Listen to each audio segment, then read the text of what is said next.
எல்லாருக்கும் வணக்கம். நம்ம சூர்யா அவர்கள் நடித்த கருப்பு மூவி பார்த்துட்டு வந்திருக்கேன். அந்த கருப்பு மூவியோட ரிவ்யூ பற்றி தான் இப்போ வந்து பேச போகிறோம்.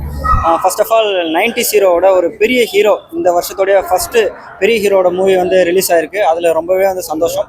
சரி, இப்போது படத்துக்கு வருவோம். May 14 வந்து படம் ரிலீஸ் ஆகிறதா இருந்துச்சு. கருப்பு வந்து கொஞ்சம் கடுப்பான விஷயமா வந்து ஃபேன்ஸ்க்குலாம் மாறிடுச்சு. ஸோ அதுக்கப்புறம் மறுநாள் May 15 தான் ரிலீஸ்னு சொன்னாங்க. அந்த கடுப்பு அப்படின்றது வெறுப்பாக மாறிடும் அப்படின்றது எனக்கும் வந்து கொஞ்சம் பயமும் தயக்கமும் அப்படின்றது இருந்தது. ஆனால் படம் வந்து மிரட்டி விட்டுட்டாங்க. உண்மையிலே வந்து மிக சிறப்பாக இருக்குது அப்படின்றது. கருப்பு ஒரு வரியில் சொல்லணும் அப்படின்னா கருப்பு வந்து மிக சிறப்பு. படம் ஸ்டார்டிங் டைட்டில் கார்ட்லேயே தேங்க்ஸ் டு தளபதி விஜய் அப்படின்ட்டு வந்து போட்டாங்க. நானும் வந்து ஆச்சரியப்பட்டேன், எதுக்கு போடுறாங்க, சம்மந்தமே இல்லாமல் ஏதாவது படத்தில் ஏதாவது இருக்கா அப்படின்றது. அது படத்துக்குள்ளே என்ன இருக்குது, அது சம்மந்தப்பட்ட விஷயம், விஜய் அவர்கள் சம்மந்தப்பட்ட விஷயம் என்ன இருக்குன்றது போக போக இந்த வீடியோவில் பேசும்போது நான் சொல்கிறேன். அடுத்து படத்துடைய ஒன்லைன் ஸ்டோரி அப்படின்றதுனா கோர்ட்டு தான் முழுக்க இந்த படத்துடைய கதை வந்து கோர்ட்டில் தான் வந்து நடக்கும்.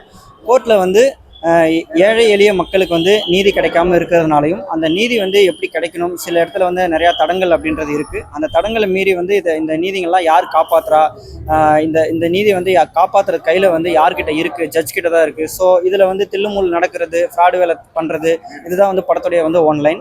இந்த படத்தில் ஃப்ராடு வேலை நடக்குதுன்னு சொல்லும்போது படத்தில் ஹீரோ அப்புறம் வில்லன் அப்படின்றது வருவாங்க. ஹீரோ வந்து சூர்யா அவர்கள் ஹீரோன்னே இது வந்து ஒரு கமர்ஷியல் எலமெண்ட் அப்படின்றது. இந்த கமர்ஷியல் எலமெண்ட்டில் யாருமே வந்து இது வரைக்கும் திங்க் பண்ணாத ஒரு பெரிய ஹீரோ வந்து ஒரு ஃபேண்டசி மூவி. இது கிட்டத்தட்ட ஒரு ஃபேண்டசி மூவி அப்படின்றதான். நான் ஏன் ஃபேண்டசி மூவி அப்படின்றத சொல்கிறேன்னா, இந்த படம் நீங்கள் பார்க்கும்போது அப்படின்றது அது தெரியும். அப்புறம் படத்துடைய வில்லன் அப்படின்றது வருவோம். வில்லன் அப்படின்றது எடுத்தெடுப்புலையுமே ஒரு சின்ன ஒரு விமர்சனம் அப்படின்றது இருந்தது. ஆர்ஜே பாலாஜி அவர்கள் வந்து வில்லன் ரோலுக்கு செட் ஆவாரா அப்படின்ற மாதிரி. ஏன்னா சூர்யா அவர்களுக்கு ஈக்குவலாக வெயிட்டா அப்படின்றது வில்லன் ரோல் அப்படின்றது இருக்கணும் இல்லையா. ஸோ நிறையா தயக்கங்கள் அப்படின்றது விமர்சனம் அப்படின்றது இருந்தது.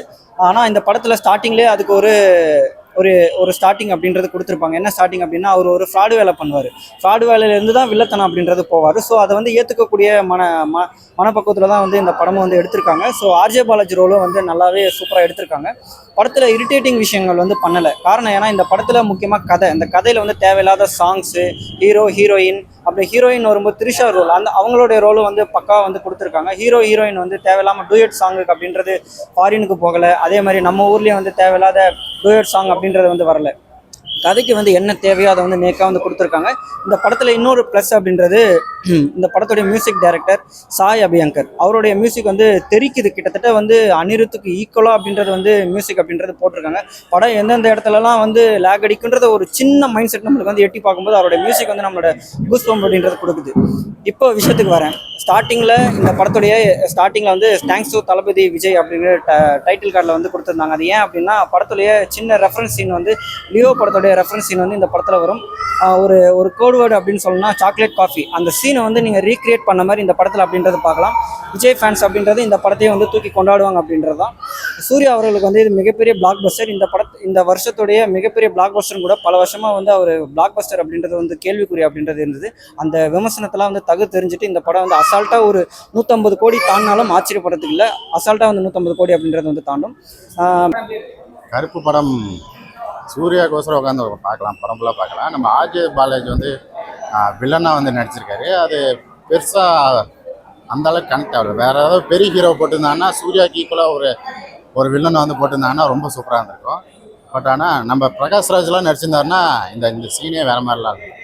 பட் ஆனால் ஆர்ஜே பாலாஜி வந்து வில்லனாக நடிக்கும்போது கொஞ்சம் அது அவருக்கு மட்டுமே பில்டப் ஷாட் ஃபஸ்ட்லேருந்தே இருக்கும். ஃபஸ்ட்லேருந்தே கிளைமேக்ஸ் வரையுமே பில்டப் ஷாட் இருக்கும். அதுக்கப்புறமேட்டு கருப்பண்ணசாமி வந்து அழிச்சாரா இல்லையா, அது அந்த மாதிரி தான் இருக்கும். கருப்பண்ணசாமியை வந்து இந்த கதை கொண்டு வந்தது நல்லது தான். பட் ஆனால் மூக்குத்தி அம்மன் மாதிரி ட்ரை பண்ணுறதா நினச்சிட்டு மறுபடியும் அதே மாதிரி தான் ஒன்று எடுத்து வச்சுருக்கேன். நம்ம அந்த ஈசா யோகா மையெல்லாம் போன தடவை போட்டு அடியாடி நடிச்சார். இந்த தடவை அந்த சட்டசபையில் என்னென்ன நடக்குதோ, சட்டசபையில் வக்கீல் இவ்வளோ கேவலமாக காட்டுறது இந்த படம் மட்டும்தான். பட் அதெல்லாம் கொஞ்சம் தவிர்த்துருக்கலாமே நான் யோசிக்கிறேன். ஏன்னா இந்தளவுக்கு வீக்காக வக்கீல்ஸ்லாம் இருக்க மாட்டாங்க. எல்லாமே காசு வாங்கிட்டு அதை மட்டுமே பண்ணிகிட்டு இருக்க மாதிரிலாம் இருக்காது. பட் இதில் அந்த மாதிரிலாம் காட்டுறாங்க. அப்புறம் திரிசா வந்து நேர்மையாக இருக்கிற மாதிரி காட்டுறாங்க. அதுக்கப்புறமேட்டு ஆர்ஜே பாலாஜி வந்து ஒரு கரப்டட் மாதிரி காட்டுறாங்க. அவர் அந்த ஒரு வக்கீல் வந்து அந்த கோர்ட்டவே கண்ட்ரோல் பண்ணுற மாதிரி, எல்லா இடத்துலையும் காசை கொடுத்து முடிச்சு அந்த மாதிரி பண்ணுற மாதிரி பண்ணுறாங்க. பட் இது எந்தளவுக்கு மக்கள் ஏற்றுப்பாங்கன்னு எனக்கு தெரியல. ஆனால் சாமி படமாக பார்த்தீங்கன்னா கண்டிப்பாக கூஸ்பம்ப் மூமெண்ட் நிறையா இருக்குது. நம்ம காந்தாராவில் கிளைமேக்ஸில் ஒரு சீன்ஸ் வரும். அந்த மாதிரி சீன்ஸே இதுலேயும் ஒன்று இருக்குது. நம்ம சிங்கம்லாம் வராரு. சிங்கம்லாம் வந்து எல்லா படமும் வருது. ஒரு இங்கிலீஷ் படம்லாம் வந்து அதை கருப்பணசாமி மாதிரி காட்டி காரெல்லாம் வெட்டுற மாதிரிலாம் காட்டுவாங்க. அதெல்லாம் நீங்கள் பார்த்துட்டு நிறைய இங்கிலீஷ் படம் பார்த்துருந்தாங்கன்னா கண்டிப்பாக அந்த சீனி பார்த்துருப்பான். அந்த முக்கியமாக சூர்யா ஃபேன்ஸ் அவர்கள் வந்து இனிமேட்டு ஆர்ஜே பாலாஜியை வந்து கைவிட்டுறாதீங்க. அவர் தான் விஜய்க்கு எப்படி ஒரு அட்லியோ, அஜித்துக்கு எப்படி வந்து சிவாவோ கமர்ஷியல் எலிமெண்ட்ல, அதே மாதிரி கமர்ஷியல் எலிமெண்ட்ல அள்ளி திணிச்சிருக்காரு ஆர்ஜே பாலாஜி அவர்கள். சூர்யா வந்து தூக்கி நிப்பாட்டியிருக்காரு, ஒரு மலை மாதிரி வந்து வசதி வந்து நிப்பாட்டிருக்காரு. ஒரு ஃப்ரேம்லேயும் வந்து சூர்யா அவர்கள் வந்து செம்ம அழகாகவும் செம்ம ஹேண்ட்ஸமாகவும் வந்து காமிச்சிருக்காரு. அதுலேயும் முக்கியமாக சூர்யா அவர்களே வந்து ஒரு 2-3 கெட்டப்பில் ஒரு ரெஃபரன்ஸ் சீன் அப்படின்றது ஒன்று வரும். ஃபர்ஸ்ட் இன்னும் ஒரே ஒரு ரெஃபரன்ஸ் சீன் மட்டும் சொல்கிறேன், சிங்கம் சூர்யா அப்படின்ற ஒரு ரெஃபரன்ஸ் சீன் அப்படின்றது வரும். அந்த சீன்லாம் வரும்போது தேட்டரே வந்து கூஸ் பம்ப் அப்படின்றது வந்து ஒரு எலிமெண்ட் வந்து சூப்பராக போயிட்டு இருக்கும். மொத்தத்தில் இந்த படத்துக்கு வந்து ரேட்டிங் அப்படின்றது ஒரு 10க்கு வந்து 9 அப்படின்றது கொடுப்பேன். ஒரு கமர்ஷியல் எலமெண்ட் தான். நான் ஏன் 9 கொடுத்தேன் அப்படின்னா, சூர்யா அவர்கள் வந்து ஒரு கம்பேக் அப்படின்றத சொல்லியிருப்பாங்க. கம்பேக்கில் எனக்கு வந்து பெருசாக அப்படின்றத நம்பிக்கை இல்லை. பட் சூர்யா அவர்கள் இந்த மாதிரி ஒரு ஹிட்டு கொடுக்கணும் அப்படின்றது எனக்கு ஒரு சந்தோஷமான ஒரு விஷயம். அந்த சந்தோஷத்தில் நானும் வந்து பங்கெடுத்துக்கிறேன். இன்னொரு அடிஷ்னலாக வந்து சொல்லணும்னா, ஃபேமிலி ஆடியன்ஸ் வந்து மறக்காமல் இந்த படத்தை வந்து நல்லா என்ஜாய் பண்ணி பாருங்கள். சின்ன குழந்தைங்கலேருந்து பெரியவங்க வரைக்கும் நல்லாவே என்ஜாய் பண்ணி பாருங்கள். அவங்கள வந்து நல்லாவே சாட்டிஸ்ஃபைட் பண்ணும். அப்புறம் படத்தில் எண்டு கார்டில் சூர்யா அவர்கள் வந்து ஒரு கருப்பண்ண சாமி மாதிரி டான்ஸ் ஆடியிருப்பார். உண்மையிலே ரியலி வந்து செம்ம கூஸ் பம்ப் அப்படின்னு தான் வந்து சொல்லணும். அந்த சீன்லாம் வந்து நினச்சி கூட பார்க்க முடியாது. அந்தளவுக்கு வந்து கருப்பண்ண சாமி மாதிரி ரொம்ப சூப்பராக வந்து டான்ஸ் ஆடியிருப்பார். படத்தில் இன்னொரு கொஞ்சம் மைனஸ் அப்படின்னா, ஃபைட் சீக்வன்ஸ் அப்படின்றது வந்து கொஞ்சம் தெலுங்கு படங்கள் வந்து பார்த்த மாதிரி இருக்கும். அது லிட்டரலி வந்து நம்மளுடைய மைண்ட் செட்டெல்லாம் ஒரு ப்ளஸ் மைண்ட் செட்டாக வந்து ஆர்ஜே பாலாஜி அப்படின்றது வந்து அவரோட டைரக்ஷனில் வந்து அந்த ஸ்க்ரீன் பிளேலையும் ரொம்ப அற்புதமாக வந்து கொடுத்துருப்பாங்க. ஸோ என்னுடைய ரேட்டிங் இந்த படத்துக்கு வந்து 10க்கு அப்படின்றத 9 அப்படின்றத தருவேன். கண்டிப்பாக சூர்யா அவர்களுக்கு வந்து மிகப்பெரிய பிளாக் பஸ்டர் அமையும். அது என்னுடைய வாழ்த்துக்களும். திரிஷாவோட ரோல் வந்து ரொம்ப இம்பார்ட்டன்ட் அப்படின்னு சொல்ல முடியாது. அவங்களுடைய கொடுக்கப்பட்ட ரோலுக்கு வந்து நல்லபடியாக வந்து கொடுத்துருக்காங்க. அவங்களோட ரோல் வந்து என்னென்னு சொல்கிறது, ரொம்ப மைனஸ் அப்படின்றது சொல்ல முடியாது, ரொம்ப ப்ளஸ்ன்னு சொல்ல முடியாது. ஓவராலாக அவங்க ரோல் வந்து கொஞ்சம் என்ன சொல்கிறது, பேலன்ஸ் பண்ணுற மாதிரி நல்லா தான் இருக்குது.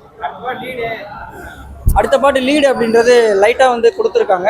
அவங்க அடுத்த பாட்டு வந்து எடுப்பாங்களா அப்படின்றது தெரியல. ஏன்னா இது ஒரு கமர்ஷியல் மூவி, அவங்களுக்கு தேவைப்படும் போது வந்து எடுக்கிறதுக்கும் நிறையா சான்சஸ் அப்படின்றது இருக்குது. ஆர்ஜே பாலாஜியோட முந்தின படம் எல்கேஜி அந்த படத்தோடைய ரெஃபரன்ஸும் இந்த படத்தில் இருக்குது. அப்புறம் சூர்யா அவருடைய என்ஜிகே படத்தோடைய ரெஃபரன்ஸும் அப்படின்றது இருக்குது. படத்தில் வந்து ரெஃபரன்ஸ் அப்படின்றது அள்ளி திணிச்சிருக்காங்க. ஸோ அந்த வகையில் இந்த படத்தை வந்து கொஞ்சமே லேக் அடிக்காமல் எடுத்துகிட்டு போயிருக்கிறது வந்து ரொம்பவே சூப்பராக இருக்குது. தேங்க்யூ. சீனும் இது ஒரு மாதிரி தான் இருக்கும். அப்புறமேட்டு அந்த எல்லைக்குள்ளே இருக்கிற வரைக்கும் தான் சாமிக்கு சக்தி இருக்கிற மாதிரி காட்டுவாங்க. எல்லைக்கு வெளியே தப்பு பண்ணிட்டு இருப்பாங்க. அந்த இடத்துலையும் போய் ஒரு இடத்துல சாமி வச்சு பயபக்தி இருக்கிற மாதிரி காட்டுவாங்க. தப்பு பண்ணால் வந்து சாமி அழிக்கும். இதுதான் அந்த படத்தோட கதை. அதை இன்னும் கொஞ்சம் தெளிவாக சொல்லியிருக்கலாமேன்னு தான் யோசிக்கிறேன். அது வந்து இது எஸ்ஜே சூர்யா படம் இல்லை, ஆர்ஜே படம். ஆர்ஜே பாலாஜியோட படம் தான் இது. ஃபுல்லாக அவர் மட்டும்தான் ஹீரோவாக தெரியாது. இப்போ இது இந்த 2 பேர்த்தில் யார் ஹீரோன்னு நீங்கள் படத்தை பார்த்து தெரிஞ்சுக்கோங்க.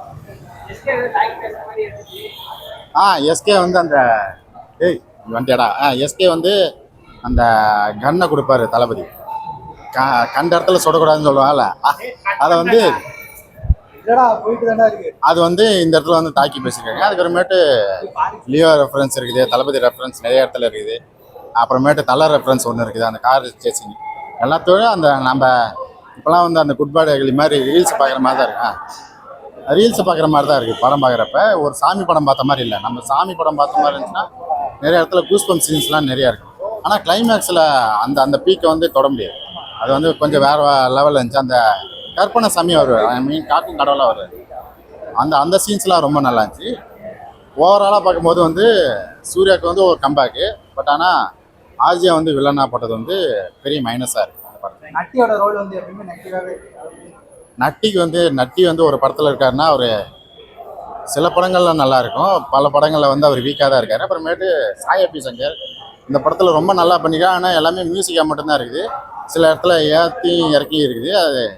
அது தேட்டர் பிரச்சனையா இல்லை அது பிரிண்டோட பிரச்சனையான்னு தெரில. பட் நிறைய இடத்துல வந்து வாய்ஸ் வந்து உள்ளே போயிட்டு வருதுன்னு சொல்லிட்டு எனக்கு பர்சனலாக ஃபீல் ஆகிடுச்சு. அதுக்கப்புறமேட்டு எடிட்டர்லாம் ரொம்ப நல்லா பண்ணியிருக்காங்க. கிராஃபிக்ஸ் வந்து இன்னும் நல்லா பண்ணியிருக்காங்க. ஏன்னா இவ்வளோ பெரிய ஹீரோ நடிக்கும்போது கிராஃபிக்ஸ்லாம் கொஞ்சம் இயல்பாக இருந்துச்சுன்னா நல்லா இருக்குன்னு நினைக்கிறேன்.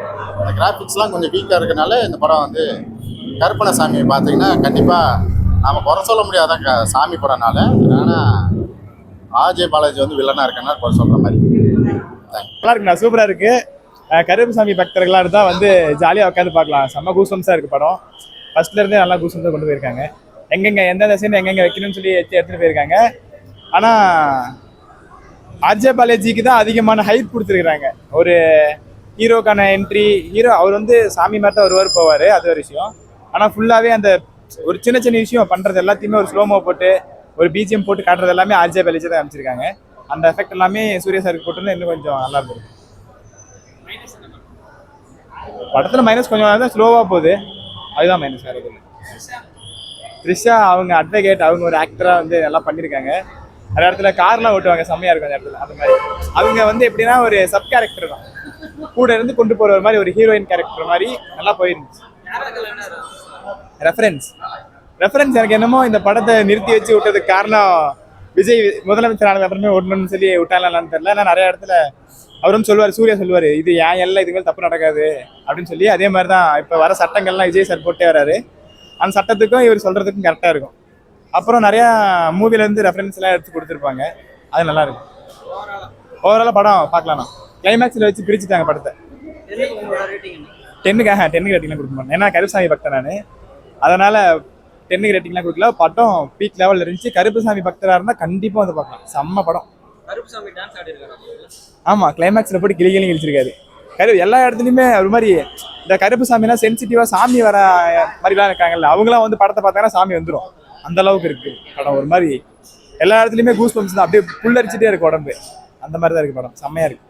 ட்ரெய்லர்ல எஸ்கே பத்தி துப்பாக்கி கட்சா நல்லா பண்ணீங்களா அப்படின்ற ஒரு கான்ட்ரவர்சி மாதிரி இருந்துச்சு. அது இந்த படத்துல எப்படி இருக்கு? அதெல்லாம் அதை பற்றிலாம் பேச தேவையில்ல. ஆனால் இந்த சிங்கம் 2, இந்த கங்குவா, இதெல்லாம் வந்து நம்ம ஒரு கம்பேக் நினச்சோம், ரெட்ரோல கம்பேக் நினச்சோம். கண்டிப்பாக சூர்யா சாருக்கு இதுதான் ஒரு கம்பேக். சூர்யா சாருக்கும் சரி, ஆர்ஜே பாலாஜிக்கும் சரி, இந்த படம் தான் வந்து செம்ம கம்பேக்.